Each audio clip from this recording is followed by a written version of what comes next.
17 বছর বা 15.5 বছর আমরা আন্দোলন সংগ্রাম করে এই ফ্যাসিস্ট সরকারের বিরুদ্ধে আমরা খুবই নির্যাতিত হয়েছি। মামলা হামলা জেল জরিমানার মধ্য দিয়ে আমরা দীর্ঘদিন সংগ্রামের মধ্য দিয়ে আমরা ফ্যাসিস্টকে স্বৈরাচারকে আমরা বাধ্য করছি পালাইবার, সে দেশ ত্যাগ করতে বাধ্য হয়েছে। ইনশাল্লাহ আমাদের পরিকল্পনা, এই দেশের মানুষ, এই রাষ্ট্রের মালিক জনগণ, এই দেশের মালিক, এই প্রজাতন্ত্রের মালিক জনগণ, এই জনগণের সেবক হিসাবে আগামী দিনের যে দায়িত্ব আমাদের আসবে বা আমরা যদি আমাদের এই দেশের জনগণ দায়িত্ব দেয়, আশা করি ইনশাল্লাহ সকলের জন্যই আমরা সেবক হিসাবে কাজ করে যাব।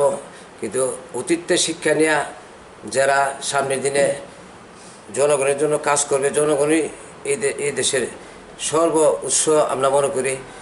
আমাদের ব্রাহ্মণবাড়িয়া সদর 3 আসনের আগামী দিনের যে আমাদের জননেতা ইঞ্জিনিয়ার খালেদ হোসেন মাহমুদ শ্যামল ভাই, ওনার একজন সাদা মনের মানুষ, খুবই একজন আমরা মনে করি অত্যন্ত ভালো মানুষ। ওনার গতিশীল নেতৃত্বে ব্রাহ্মণবাড়িয়া সদর 3 আসন ইনশাল্লাহ যদি আমাদের সকলে আমাদের সার্বিক সহযোগিতা করে, শ্যামল ভাই আশা করি ব্রাহ্মণবাড়িয়া ঢেলে সাজাতে পারবে।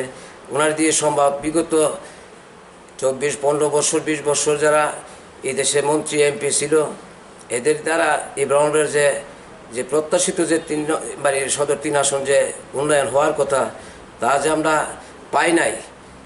আমরা ইঞ্জিনিয়ার খালেদ হোসেন মাহবুব শ্যামল ভাইয়ের মাধ্যমে আশা করি ইনশাল্লাহ ওনার যদি আমাদের নির্বাচিত হয়, জয়যুক্ত হয়, আশা করি এই ব্রাহ্মণবাড়িয়ার যে বিভিন্ন উন্নয়নমূলক যে কার্যকলাপ, এটি ইনশাল্লাহ সচল হবে, সচল থাকবে, উন্নয়নের ধারা অব্যাহত থাকবে। আশা করি ওনার দিয়ে সম্ভব। সকলের কাছে আমরা এই আহ্বান জানাই ব্রাহ্মণবাড়িয়া সদর 3 আসনের সকল পর্যায়ের নেতৃবৃন্দরে, সকল জনগণের কাছে,